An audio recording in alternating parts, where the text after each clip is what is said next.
Programa Encontro e Reencontro com a Saúde, com o Dr. Jorge Pascotto, que é médico e membro da Associação Psicanalítica Argentina. Olá, amigos internautas, bem-vindos a Encontro e Reencontro com a Saúde.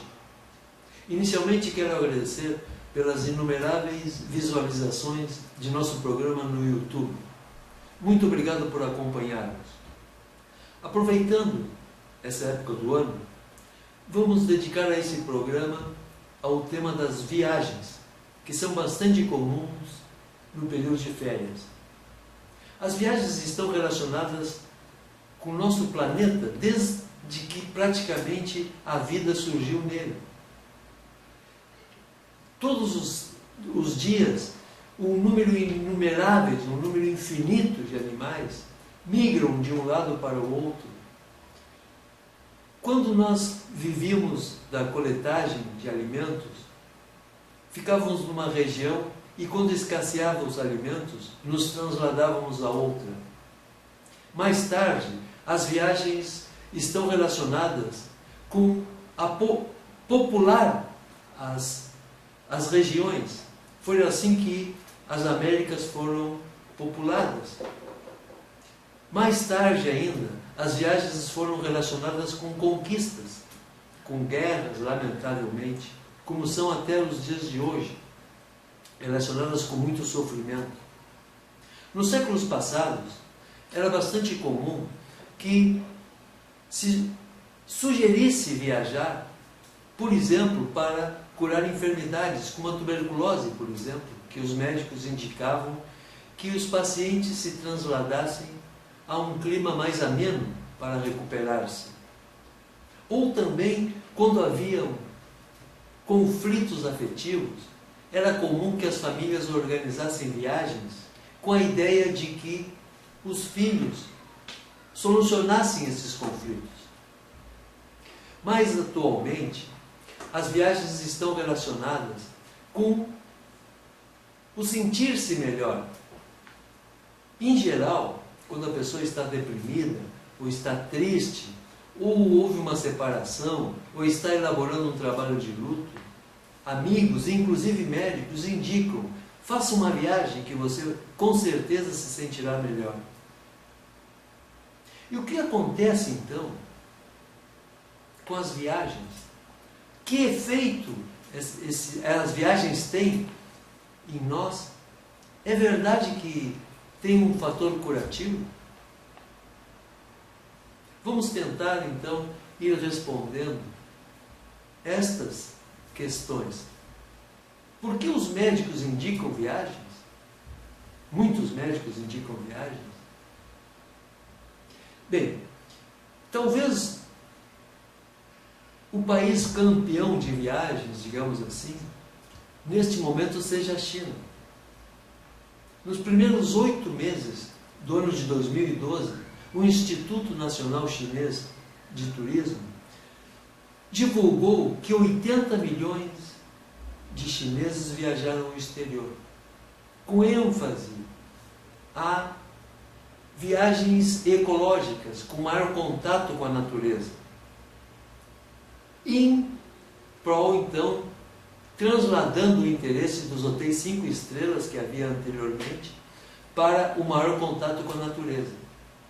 Também atualmente são organizadas viagens ecológico-terapêuticas, nas quais um grupo de profissionais acompanham os viajantes e vão propondo atividades dirigidas a que os viajantes vajam sentindo-se cada vez melhor durante a viagem.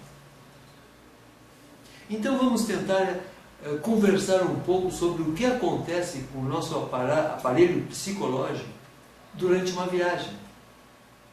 Desde que começamos a organizar a viagem, a determinar os objetivos da viagem, os destinos da viagem, organizando as passagens, organizando a época, as malas, depois viajando mesmo, nos transladando a terminal a estação rodoviária ou ao aeroporto, tudo isso vai mexendo conosco e vai estimulando intensamente o nosso aparelho psicológico. Então, toda a nossa genitalidade adulta, em seus aspectos sublimatório, anímico e corporal, é estimulada. E baseado nisso, então, principalmente nesse fato, na estimulação dos nossos aspectos construtivos, dos nossos aspectos positivos, é que as viagens são indicadas. Então, durante a viagem, nós nos sentimos mais estimulados a manifestar-nos afetivamente, com mais carinho. Também nos sentimos mais estimulados a manifestar-nos sexualmente, a um estímulo a que mantenhamos relações sexuais. Como também há um estímulo para que apreciemos tudo o que é cultural, seja uma obra de arte, um teatro, um espetáculo de dança, visitas aos museus, visitas a lugares históricos. Há um grande interesse desenvolvido durante as viagens nesses aspectos nossos, que estão propiciados a que nos tragam satisfação. Mas me parece interessante também ressaltar que, além do estímulo dos nossos aspectos positivos, nossos aspectos destrutivos também são estimulados. Ao mesmo tempo que temos então um estímulo a desfrutar da viagem, nós temos um estímulo a que a viagem se transforme em algo doloroso. Então é comum, por exemplo, quando viaja um casal, que hajam ataques de ciúmes ou acusações entre o casal. Quando viaja uma família, por exemplo, é comum que um dos membros da família comece a manifestar exigências de ficar nos melhores lugares, nas melhores camas, de ir nos melhores restaurantes, ir aos melhores espetáculos. Uma exigência, digamos assim, muitas vezes econômica, que algumas vezes a família nem está, digamos, em condições ou com vontade de sustentar. As viagens, então, têm esses dois aspectos. Ao mesmo tempo que nos estimulam a desfrutar da viagem, a ter experiências satisfatórias e gratificantes, também nossos aspectos destrutivos são estimulados.